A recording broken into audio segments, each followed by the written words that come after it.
하나님 아버지 하나님 감사합니다. 오늘도 제가 주의 말씀을 들고 이 자리에 섰습니다. 제가 전하는 십자가 복음에 제 생각을 더하거나 빼지 말도록 하옵시고 주님께서 가르쳐 주신 그대로 선포하게 하옵시며 또한 받는 우리 그리스도인들도 주님께서 말씀하신 그대로 얻을 수 있도록 전하는 전하 받는 우리 그리스도인들 모두에게 하나님의 은혜를 영원히 더하여 주옵소서. 우리 주 예수 그리스도의 이름으로 기도드립니다. 아멘. 자, 그러면 처음 슬라이드 보여주세요. 본문 슬라이드 읽을 때 다 일어서 주시기 바랍니다. 본문 말씀은 마태복음 13장 31에서 33절입니다.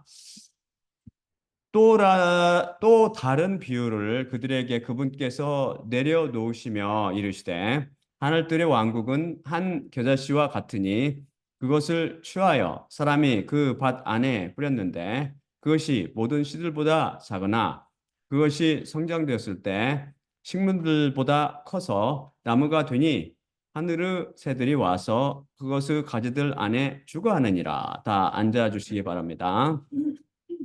지금 우리는 미국 인본주의자들이 70개의 참고 자를 동원하여 공식 웹사이트 블로그에 게재한 논문 Some Reasons Why Humanists Reject the Bible. 번역하면 인본주의자들이 성경을 거부하는 몇 가지 이유들을 중심으로 그들이 성경에 대해 갖고 있는 의문점들을 차례로 답변해 가고 있습니다. 계속해서 인본주의자들은 이 논문을 통해 자신들이 성경을 거부하는 이유는 물리적 세계 구조에 대한 성경의 잘못된 생각들 때문이라는 것입니다. 그들은 자연 법칙을 반대하는 성경의 진술과 마찬가지로 이게 잘못됐다고 저번 주에 살펴봤죠. 물리적 세계의 구조에 대한 성경의 견해도 역사 전반에 걸쳐 원시적이며 문명인 사람들이 갖고 있던 믿음과 유사하다고 주장합니다. 대표적인 것이 지구가 우주 중심으로 고정되어 있다는 생각이랍니다. 이런 잘못된 성경의 가르침으로 인해 기독교 신학자들은 지구가 축을 중심으로 자전하고 태양 주위를 돌며 공전한다는 그 갈릴레오 증거에 반대하게 되었다고 주장합니다. 16세기에 코페르니쿠스는 지구의 자전과 공전, 즉 이중 운동에 관한 학설을 제안했습니다. 다음 세기에 갈릴레오 만원경은 코페르니쿠스가 옳았다는 것을 증명해 줍니다. 코페르니쿠스 교류에 반대하고 이 학설에 반대하고 태양이 지구 주위를 공전하는 동안 지구는 정지해 있다는 사실을 보여주기 위해 천주교 교회는 여호수아 10장을 애로 들었습니다. 거기서 여호수아가 아모리 사람들을 살육하라는 주님의 명령을 수행하려 더 오랜 시간 동안 낮을 갖기 위해 땅이 아니라 태양을 멈추라고 명령했다는 것입니다. 다음 슬라이드 볼까요? 여호수아 10장 12에서 14절입니다. 다음 슬라이드 보세요. 네. 여호와께서 그 아모리 민족을 이스라엘의 아들들 앞에 주신 날에 그때 여호수아가 여호와께 말씀드렸으며 이스라엘의 눈들에게 일렀으니 태양아 기본 안에 정지하라. 그리고 달아 아얄론 골짜기 안에 정지하라. 그리고 그의 원수들을 민족이 보복할 때까지 태양이 정지했고 달이 섰더라. 그것이 야세르 책에 기록되어 있지 않느냐? 그리고 태양이 하늘의 반절에 서 있었으며 온종일가량 서둘러 지려하지 않았더라. 남자의 음성을 여호와께서 들으심이 그의 앞에도 그의 뒤에도 저 날 같은 날이 없었으니 여호와께서 이스라엘을 위해 싸우셨기 때문이라. 여러분 여기서 여호수아가 이스라엘 사람들 앞에서 하나님께 기도하며 해와 달에게 명령하신 말씀과 그 기도 응답인 태양아 기본 안에 정지하라. 그리고 달아 아얄론 골짜기 안에 정지하라.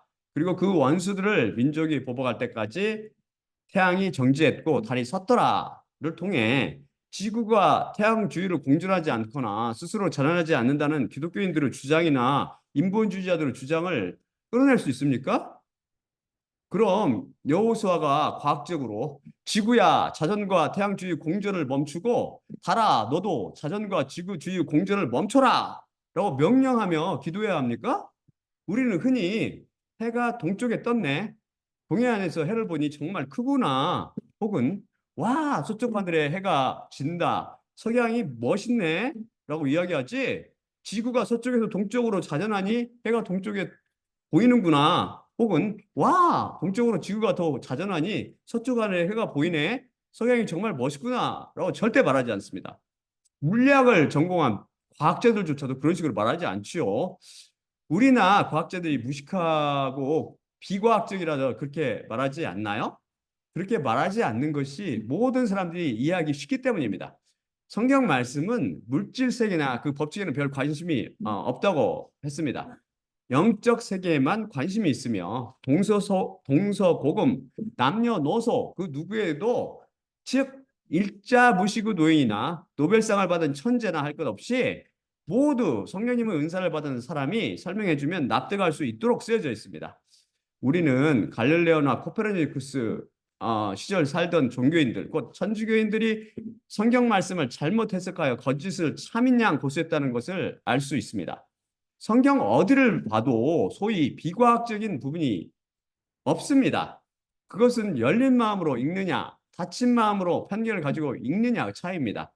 인본주의자들은 성경 중 땅이 정지되어 있음을 보여주는 다른 구절로 시편 93편 1절과 역대상 16장 30절 그리고 시편 104편 5절을 예로 들었습니다. 다음 슬라이드 볼까요? 다음 슬라이드 보여주세요. 세계가 똑바로 서 있다고 성경 말씀은 분명히 증언합니다. 시편 93편 1절입니다. 여호와께서 다스리시니 긍지를 입으셨고 여호와께서 힘을 입으셨으니 스스로 띠띠우셨도다. 정령 세계가 똑바로 서며 비틀거리지 않으리라. 당신의 보좌가 그때부터 똑바로 서 있으니 당신께서 영원부터 계시나이다. 역대상 16장 30절. 그분 앞으로부터 너희는 진통으로 괴로워하라. 온 땅이여 정령 세계가 똑바로 서며 비틀거리지 않으리라. 시편 104편 5절. 그분께서 그것을 기초 위에 땅을 설립하셨으니 그것이 영원과 영원까지 비틀거리지 않으리라.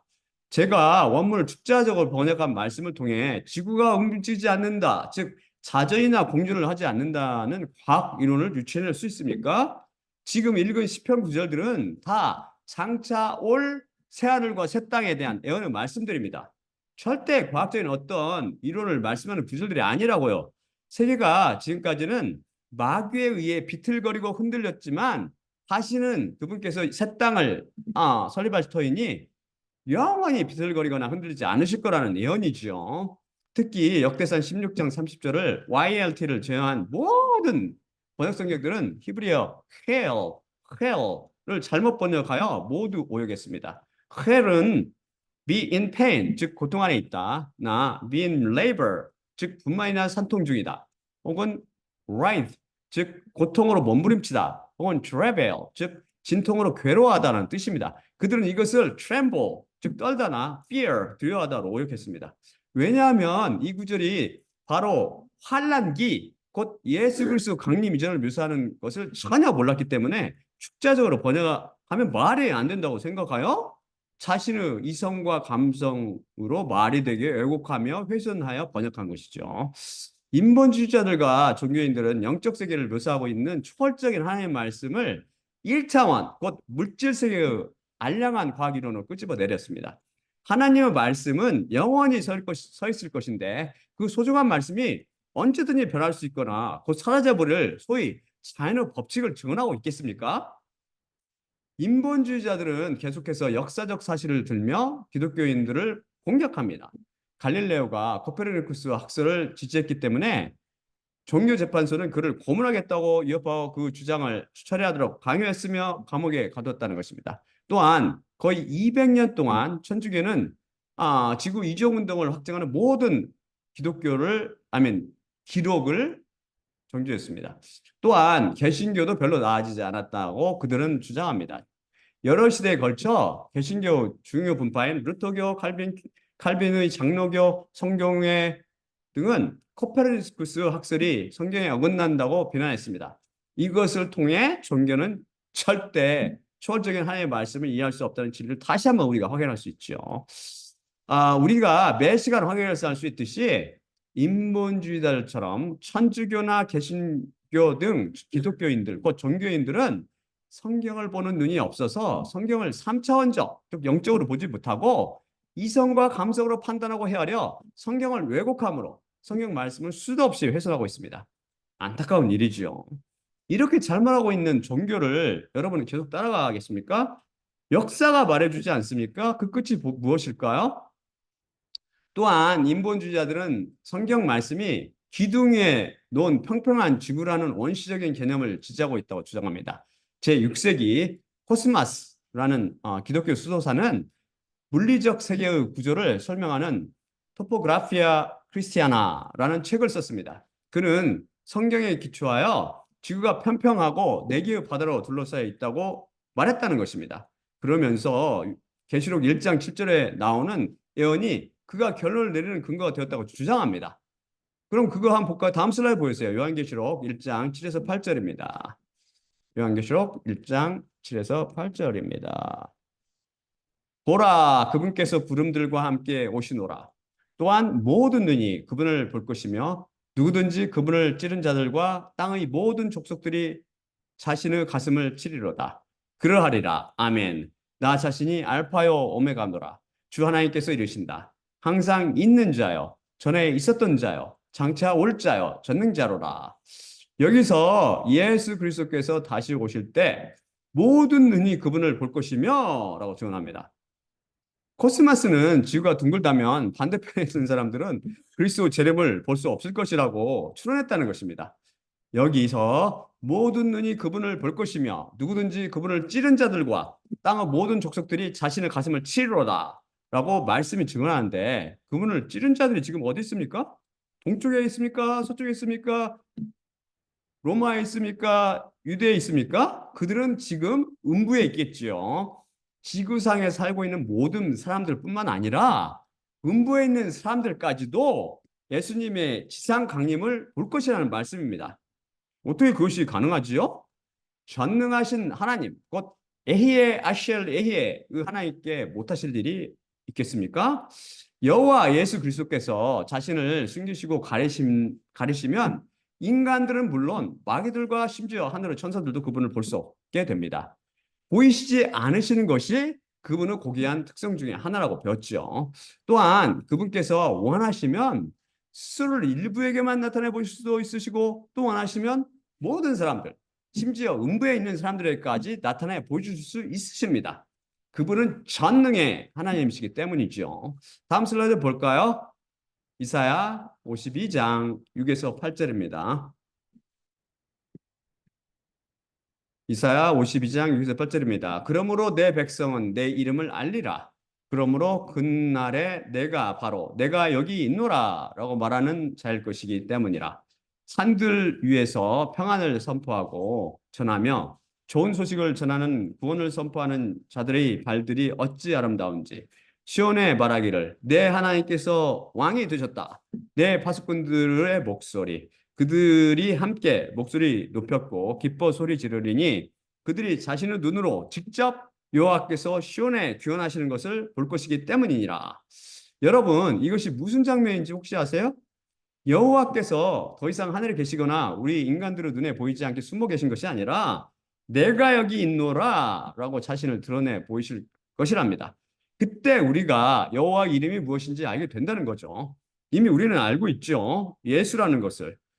바로 지금이 그때입니다. 그리스도인들 모두가 여호와의 이름이 예수임을 알게 될 때입니다. 또한 그분은 정확히 여기 예언한 대로, 또한 요한계시록에 예언한 대로 왕으로 시온 곧 예루살렘에 귀환하심으로 온 천하의 여호와 하나님께서 예수 그리스도이심을 공포하실 것입니다.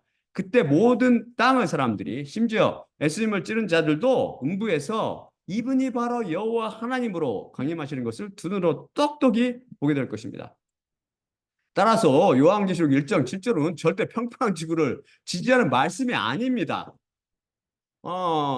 이 종교인 코스마스도 인본주의자들도 초월적인 하나님의 말씀을 전혀 이해하지 못했음을 알 수 있죠. 초월적인 하나님과 그분의 말씀은 절대 자연인들이 헤아릴 수도 붙잡을 수도 없습니다. 속지 마세요. 인본주의자들은 평평한 지구 개념에 대한 추가 구절로 이사야 11장 12절과 요한계시록 7장 1절, 에레미야 16장 19절 말씀 및 사도행전 13장 47절 말씀을 예로 듭니다. 다음 슬라이드 볼까요? 음, 성경의 다음 구절들이 땅이 평평하다고 주장한답니다. 이사야서 11장 12절입니다. 그리고 그분께서 그 민족들을 향해 깃발을 드실 것이요 이스라엘의 쫓겨난 자들을 모으실 것이며 땅의 날개들 넷으로부터 유다의 흩어진 자들을 한데 합칠 것이라. 요한계시록 7장 1절. 이것 후에 내 천사들이 땅의 네 귀퉁이에 서 있는 것을 내가 보았으니 그들이 땅의 네 바람들을 붙잡고 있어 바람이 땅 위에나 바다 위에나 모든 나무에 불지 못하도록 하였더라. 다음이 에레미야 16장 19절 말씀입니다. 여호와는 공경의 날에 나의 힘이시요 나의 요새이시며 나의 피난처이시라. 민족들이 땅의 끝들로부터 당신께 올 것이요 말하리니 정녕 우리의 아버지들이 거짓과 헛된 것을 상속하였고 그들 안에 유익한 것이 없도다.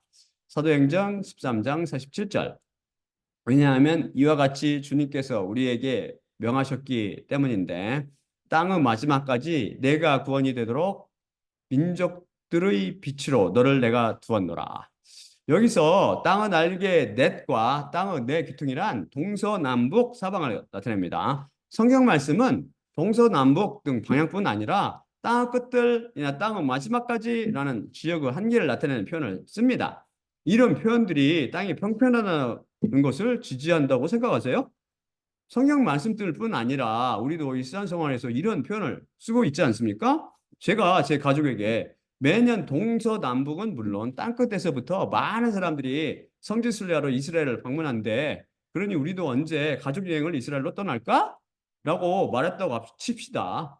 그럼 저는 이렇게 말함으로 지구가 평평하다는 비과학적이며 원시적인 가설을 지지하고 있고 지구가 둥글다는 사실을 거부하고 있나요? 정말 말이 안 통하지요. 방금 읽은 말씀에서 어떻게 그런 결론을 인본주의자들이 끄집어냈는지 그들 참 측은하게 여기들 따름입니다. 마음을 닫고 성경을 읽기 때문이죠. 그들은 그러한 성경의 가르침 때문에 대부분의 초대 교회 교부들은 지구가 평평하다고 생각했답니다. 사실 코스마스 책에 담긴 세계관은 수세기 동안 정통 기독교 교리로 받아들여졌고 15세기에 콜럼버스가 스페인에서 서쪽으로 항해하여 인도에 도달할 것을 제안했을 때에도 평평한 지구에 대한 성경적 개념은 그에게 반대의 중요한 원인이었답니다. 다시 말씀드리거니와 이 모든 것은 종교인들의 잘못이지 절대 성경의 잘못된 가르침이 아닙니다. 초월적인 성경 말씀을 자연인이 자신의 두뇌와 가슴으로 이해하려 할 때 반드시 왜곡이 일어나게 되어 있습니다. 그들은 계속해서 평평한 땅을 지탱하는 것이 무엇인가에 대한 질문에 대해 성경은 그것이 기둥이라고 가르쳐 준답니다. 땅의 기둥에 대해서는 사무엘상 2장 8절과 시편 75편 3절과 욥기 9장 6절 등에 등장하는데 이 구절들은 땅이 기둥 위에 놓여 있다고 고대 히브리인들의 잘못된 믿음을 반영한다고 이들은 주장하죠. 다음 슬라이드 볼까요?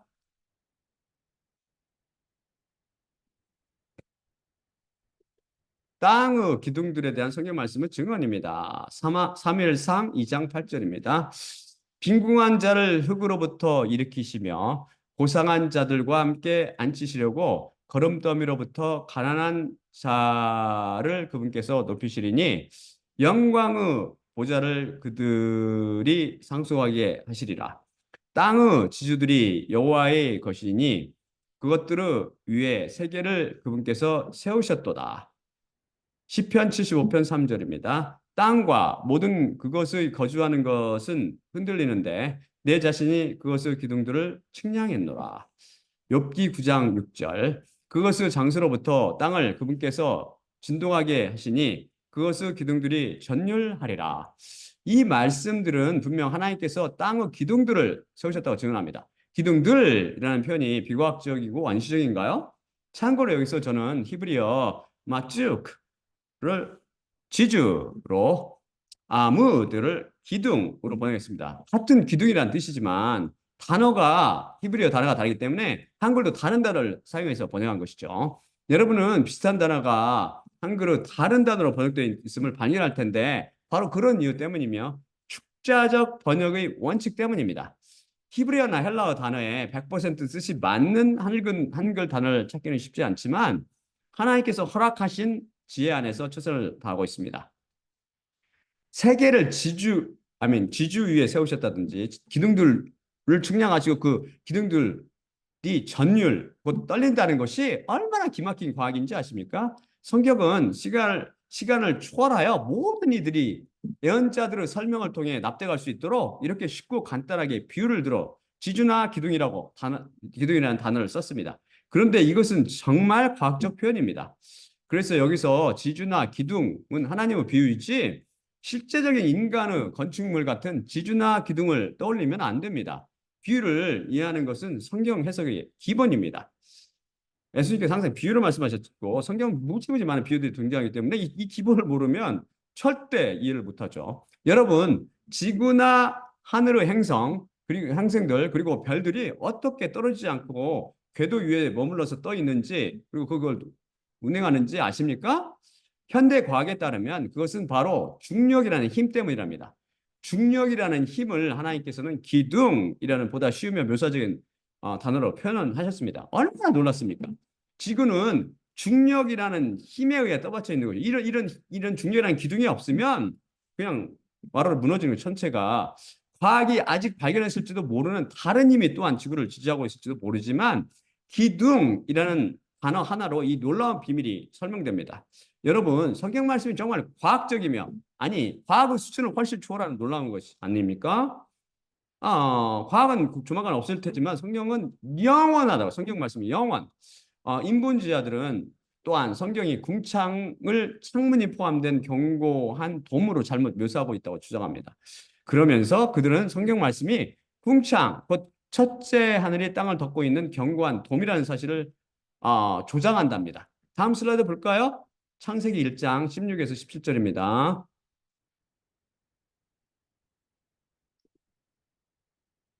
그리고 하나님께서 두 개의 거대한 빛나는 것들을 낮을 주관하시려 거대한 빛나는 것과 밤을 주관하시려 작은 빛나는 것과 별들을 만드셨더라. 그리고 하나님께서 그들을 땅 위에 비추시려고 하늘뜨로 궁창에 두셨더라. 이들은 여기서 궁창으로 번역된 히브리어 단어는 락라고 하면서 근데 맞는 소리예요. 라키아예요. 라키아인데요. TDOT에 따르면 이것을 원어는 extended surface, 곧 확장된 표면이라는 뜻입니다. 이것과 얇은 옷이라든지 장식된 얇은 접시나 금속 그릇 등 단어가 관계가 있다고 OT는 말하더군요. 최고의 히브리어 최고의 그 어원 사전이죠. 아무튼 이들은 성경에 곧 공을 반절로 자른 반구형 모양의 지붕이 하늘이라고 묘사한다는 것입니다. 그러면서 다음 구절들을 그 증거로 제시합니다. 다음 슬라이드 볼까요? 돔, 곧 반구형으로 된 지붕 모양의 궁창. 첫째가 욥기 37장 18절입니다. 그분과 함께 강한 구름들을 부어진 거울처럼 내가 펼 것이라. 이사야 40장 22절. 그분께서 땅의 둥근 천장 위에 앉아 계시며 그것을 거주하는 것들은 메뚜기들 같지 않느냐. 그분께서 하늘들을 커튼처럼 펼치시고 거주할 천막처럼 그것들을 전개하시느냐. 다음이 요한계시록 6장 10에서 14절이죠. 그리고 여섯째 도장을 그분께서 여시는 것을 내가 보았는데 거대한 지진이 발생했고 해가 머리카락으로 만든 삼배옥같이 검게 되었으며 달 전체가 피같이 되었고 하늘의 별들이 거대한 바람에 의해 흔들리는 무화과 나무가 그것을 설익은 무화과들을 떨어지게 하듯 하늘의 별들이 땅으로 떨어지며 그리고 하늘이 두루마리 책이 말리는 것 같이 분리되었고 모든 산과 섬이 그것들의 장소들로부터 이동되었더라. 여기서 보세요. 하늘에 대한 이러한 개념은 고대 근동 지역에서 흔히 볼 수 있었으며 성경 필자들은 이를 당연하게 여기다는 것입니다. 성경에 근거하여 대부분의 초대교회 교부들도 궁창의 개념을 받아들였으며 코스마스도 같은 입장을 지지했고 따라서 수세기 동안 정통 기독교 교리의 일부였답니다. 그들이 궁창, 그 첫째 하늘이 부어진 거울, 즉 녹여 만든 금속 거울이라며 예로든 성경 말씀은 그게 뭐였죠? 욥기 37장 18절인데 오역한 킹 제임스 버전을 이용함으로 오류를 범했습니다. 제대로 제 번역을 읽어보기 바랍니다. 그럴 때 전혀 아니잖아요. 그런 의미가 전혀 없죠. 그 밖에 그들이 인용한 구절들은 궁창을 둥근 천장 곧 돔 모양으로 묘사합니다. 그들의 주장은 맞습니다. 그런데 여기에 과학이 숨어 있지 않습니까? 만일 지구가 평평하다고 생각했다면 왜 그것을 궁창, 곧 하늘만 유난히 동 모양입니까? 오히려 평평한 궁창을 주장해야 맞는 거 아닙니까? 우리가 궁창이라고 부르는 것은 대기권을 통해 보는 하늘입니다. 소위 첫째 하늘이죠.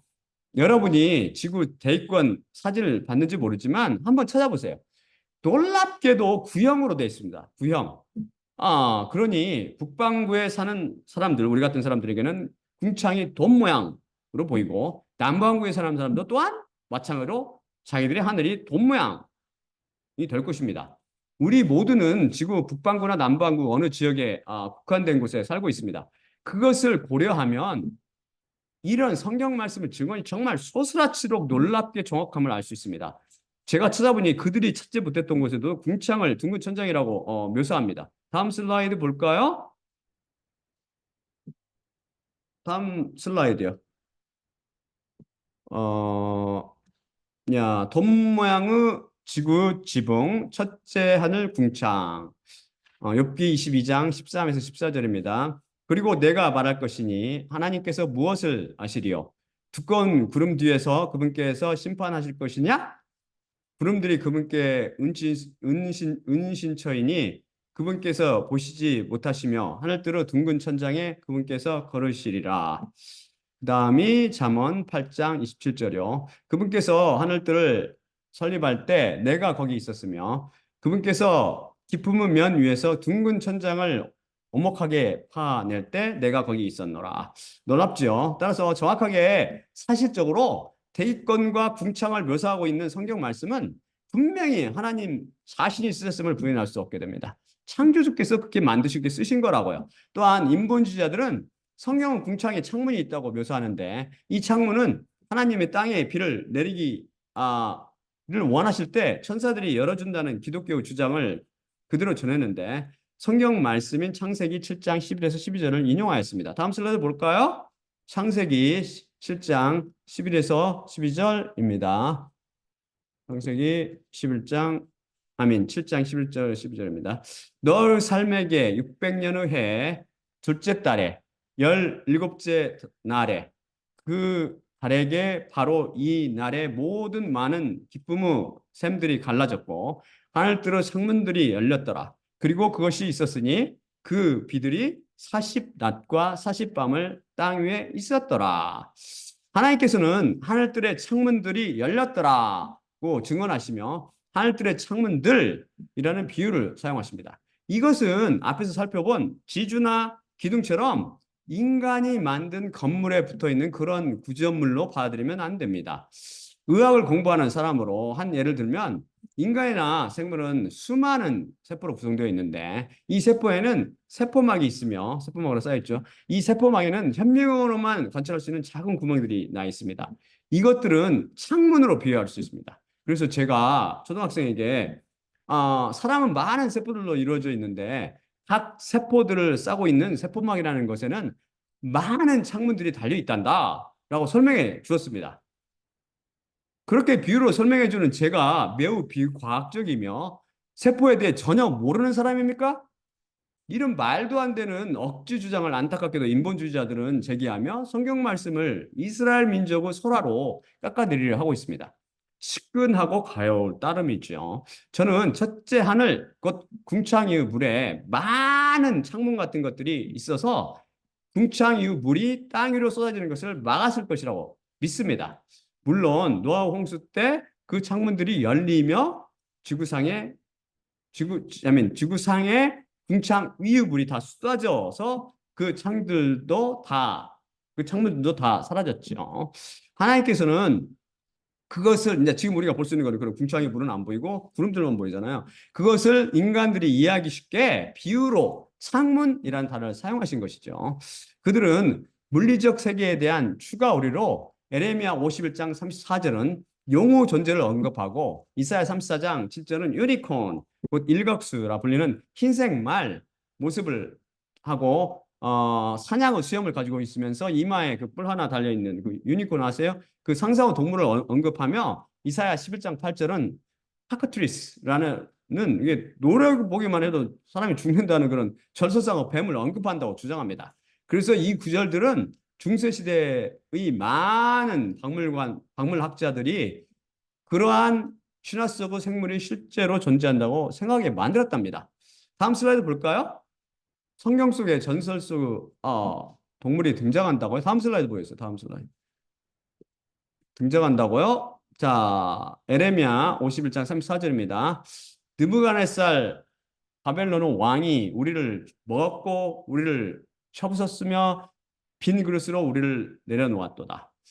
탄인처럼 우리를 삼켰고 그 위를 나의 진미들로 채웠으며 우리를 토해냈도다. 다음은 이사야서 34장 7절입니다.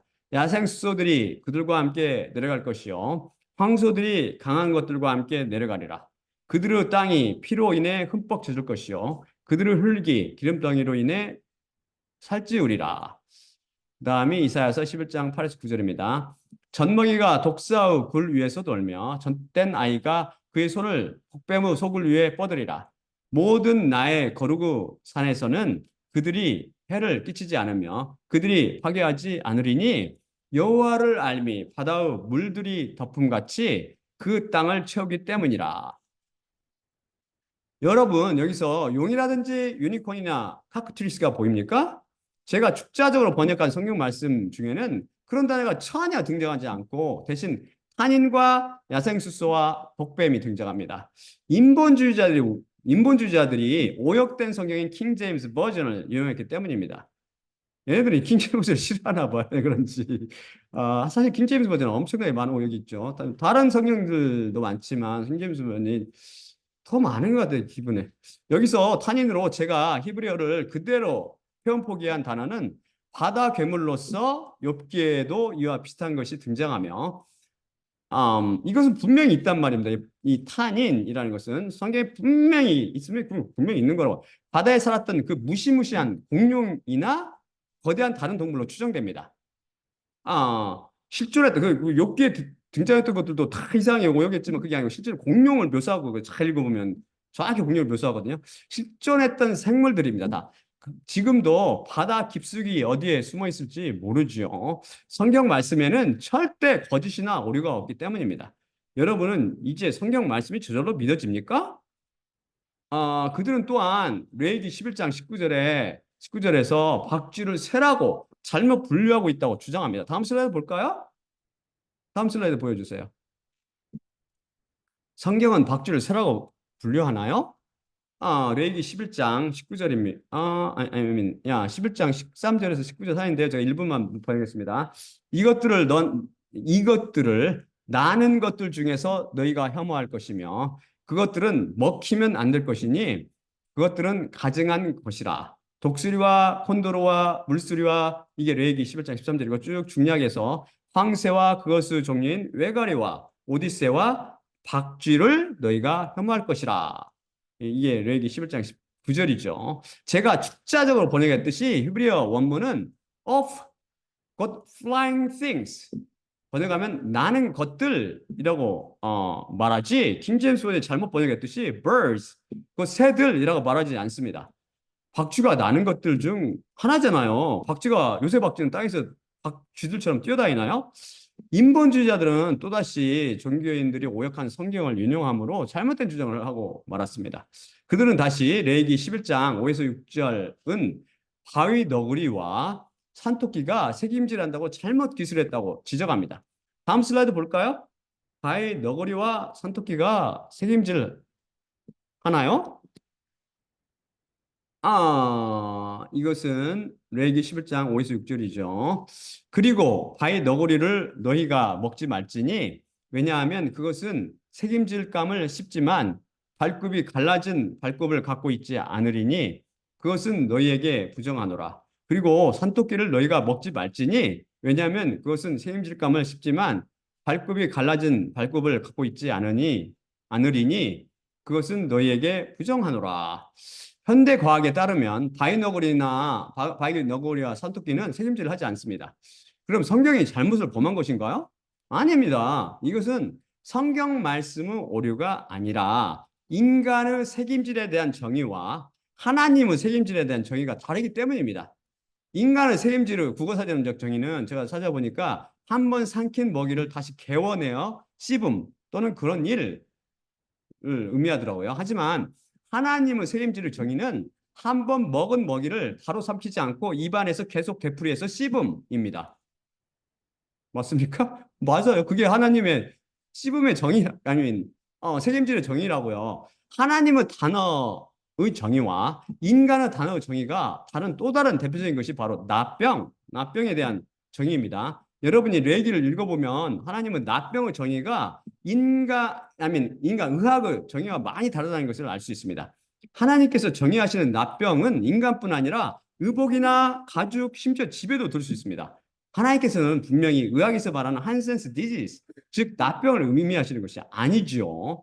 책임질도 마찬가지입니다. 이것은 단어의 정의에 관한 문제이지 과학적으로 판단할 때 문제가 아닙니다. 판단은 문제가 아닙니다. 사실 책임질 한다는 것은 하나님의 말씀을 계속해서 되씹으며 묵상하는 것을 가리키며 그런 짐승은 바로 그런 사람을 비유합니다. 그리고 발굽이 갈라진 발굽을 가졌다는 것은 그 발이 똑바른 길 위에 걷는 사람을 의미합니다. 성경 말씀은 정하거나 부정한 먹을거리가 아니라 영적 세계의 것을 물질 세계의 것을 이용하여 비유하고 있을 뿐입니다. 그래서 초월적인 성경 말씀은 오직 그 양의 지혜와 지식의 말씀을 받은 사람들만 해석할 수 있는 것이죠. 그리고 인본주의자들은 겨자씨가 모든 씨들 중에 가장 작다라고 말하는 마태복음 13장 32절의 말씀도 부정확하다고 말합니다. 자, 이 말씀을 살펴볼까요? 다음 슬라이드 보여주세요. 마태복음 13장 31에서 32절입니다. 여러분도 한번 잘 찾아보세요. 이 말이 맞는지. 또 다른 비유를 그들에게 그분께서 내려놓으시며 이르시되 하늘들의 왕국은 한 겨자씨와 같으니 그것을 취하여 사람이 그 밭 안에 뿌렸는데 그것이 모든 씨들보다 작으나 그것이 성장되었을 때 식물들보다 커서 나무가 되니 하늘의 새들이 와서 그것을 가지들 안에 주거하느니라. 여기서 분명히 보듯이 성경 말씀은 그것이 모든 씨들보다 작으나 라며 겨자씨가 모든 씨들보다 작다고 증언하고 있습니다. 그런데 현대 생물학에 따르면 겨자씨보다 더 작은 씨들이 여럿 있는데 세상에서 가장 작은 씨가 뭔지 아세요? 이게 orchid seed, 그 난초 씨인데 여러분 난초 키워봤어요? 예, 0.05 내지 0.05 내지 6mm로 굉장히 작답니다. 그에 반해 겨자씨는 1 내지 2mm로 난초 씨보다 20배 이상 큽니다. 그 밖에도 베고니아, 곧 취해당어 씨와 페투니아, 곧 피르니아어 씨및 워머드, 곧 향수구 씨들이 겨자 씨보다 작은 것으로 밝혀졌습니다. 그럼 성경이 잘못되었나요? 제가 이것에 대한 해석을 시도하는 기독교인들의 주장을 인터넷을 통해 검색해 보는데 별 신통한 대답이 없었습니다. 엉뚱한 거 주장하고 있더라고요. 엉뚱한 진화론 비슷한 거 주장하는 사람도 있고 누구나 납득할 수 있는 신통한 해답을 찾지 못했지요. 그럼 그것은 성경의 오류를 인정하는 격이 됩니까? 그럴 리가 없지요. 종교인들과 인본주의자들을 포함한 자연인들이 이런 실수를 저지른 것은 성경 말씀을 색안경을 끼고 자꾸 오류가 있는 책으로 받아들이며 해석하기 때문입니다. 한 글자 한 글자 절대 오류가 없는 절대 진리로 확신하고 보면 그 해답이 보입니다. 여러분은 방금 읽은 구절에서 그 해답을 봤습니까? 다시 읽어볼까요? 하늘 뜰어 왕국은 한 겨자씨와 같으니 그것을 취하여 사람이 그의 밭 안에 뿌렸는데 그것이 모든 씨들보다 작으니입니다. 보이세요? 여기서 해답이 되는 구절은 사람이 그의 밭 안에 뿌렸는데 에서 그의 밭 안에입니다. 그의 밭은 헬라어로 방금 이 구절은 헬라어로 엔터 아그로 아우트인데 여기서 아그로스 밭은 한국 밭처럼 작은 것이 아닙니다. 그것은 field나 land로 뜻으로 넓은 들판이나 넓은 토지를 일컫습니다.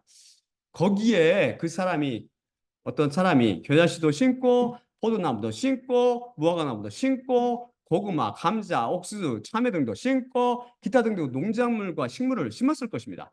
그래서 여기서 예수님께서 그 밭 안에 있는 식물들의 씨들과 겨자씨를 비교하며 비유를 베풀고 계신 것이죠. 이해 가시죠? 사실 여러 번 말씀드렸듯이 하나님께서는 물질 세계, 곧 세상에 있는 식물들, 씨들에 별 관심이 없으십니다. 그분은 하늘 뜨러, 왜냐하면 그게 마귀에 의해서 완전히 순서가 엉망되고 엉망진창이 됐기 때문이죠. 그분은 하늘 뜨러 왕국을 살아있는 씨인 겨자씨에 비유하며 말씀하시는 것뿐입니다. 겨자씨처럼 살아있으며 왕성이 자라며 변화하고 증가하는 속성을 하늘 뜨러 왕국이 갖고 있다는 것을 설명하시는 것입니다. 하늘 뜨러 왕국은 결국 예수님께서 그 실체이시며 그분과 뗄 수 없는 교회가 바로 그것입니다. 교회가 겨자씨처럼 장차 성장하여 커질 것을 예언하시는 것이죠. 또한 교회도 하늘 뜨러 왕국도 그 실체는 겨자씨, 곧 예수님의 폐에 담아지는 말씀이라는 비밀입니다. 이런 비밀을 깨닫는 것을 자연들로부터 기대하는 것은 무리죠. 사실 다시 한번 우리는 성경 말씀 한 글자 한 글자를 심각하게 받아들여야 성경이 해석될 수 있음을 배웠습니다. 그럼 누군가가 많이 아는 사람이 비교적 마가복음 4장 30, 32절을 가지고 와서 여기에 그런 말이 없지 않습니까? 라고 따질지도 모릅니다. 다음 슬라이드 볼까요? 마가복음 4장 30에서 32절입니다. 마가복음 그죠? Yes. 그리고 그분께서 이르셨으니 어떻게 하나님의 왕국을 우리가 비유하며 혹 그것을 어떤 비유 안에 우리가 놓을까? 한 겨자씨와 같으니 그것이 땅 위에 뿌려졌을 때 땅 위에 있는 모든 씨들보다 작으나 그것이 뿌려졌을 때 위로 올라가서 모든 식물보다 크게 되고 거대한 가지들을 만들며 그것을 그늘에 의해 하늘의 새들이 주거할 수 있게 되느니라. 보시다시피 여기에는 그 밭이라는 한정 문구가 없습니다. 그럼 결국 땅 위에 있는 모든 씨들보다 작으나 라는 예수님의 말씀이 잘못된 것일까요? 다시 말씀드리거니와 그럴 리가 없지요. 천지가 없어질지언정 그분의 말씀은 절대 오류가 없으며 영원히 살아 우뚝 서 있을 것입니다. 그럼 이 구절을 어떻게 해석해야 할까요?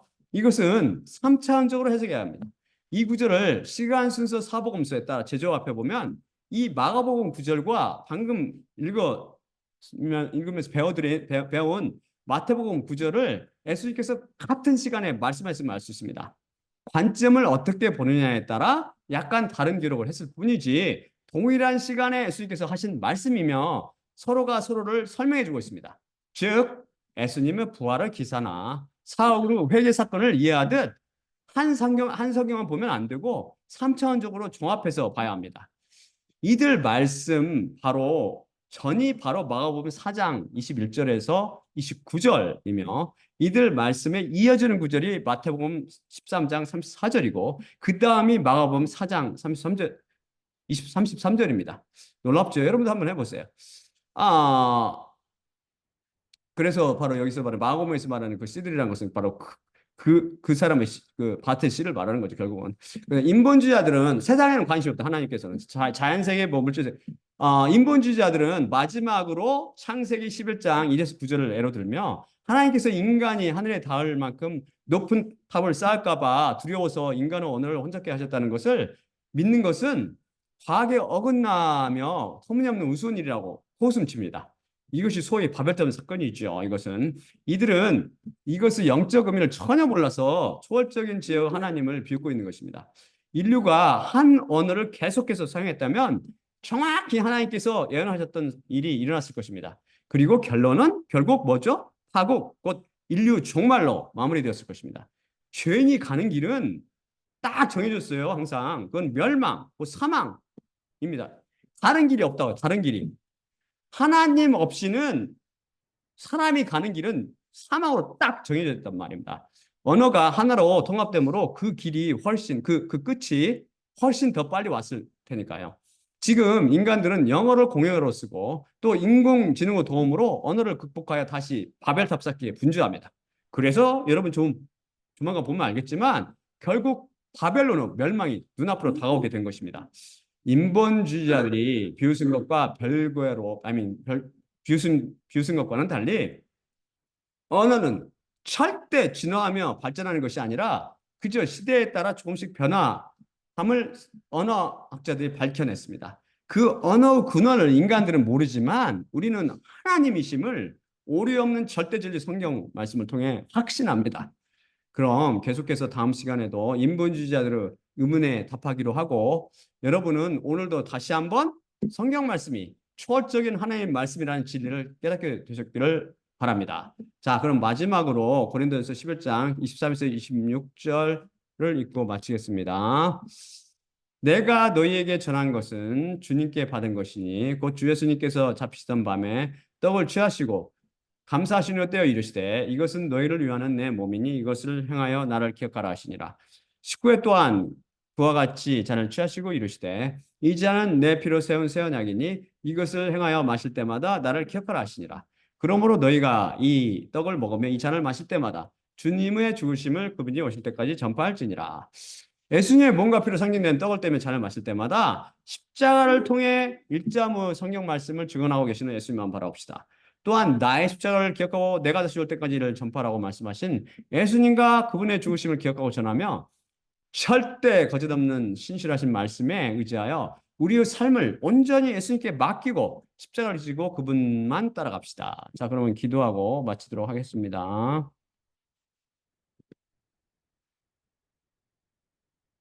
사랑의 아버지 하나님 감사합니다. 오늘도 성경 말씀이 얼마나 놀라운 절대 진리임을 다시 배웠고 우리가 절대 없음을 다시 확인하였습니다. 안타깝게도 인간들은 인본주의자들과 종교인들과 자연인들은 이 초월적인 하나님의 말씀을 알아보지 못하고 아무 우리를 위해 십자가를 지시고 우리를 생명으로 인도하게 돌아가신 하나님을 욕하고 있습니다. 아버지 하나님, 이 십자가 복음이 그들의 밭에 뿌려져서 주님의 백성들을 또한 그들 중에서 불러내시고 또한 그들을 통해서 또한 십자가 복음이 더욱더 널리 전파될 수 있도록 은혜를 베풀어 주시옵소서. 모든 말씀 우리 주 예수 그리스도의 이름으로 기도드립니다. 아멘. 아멘. 아멘.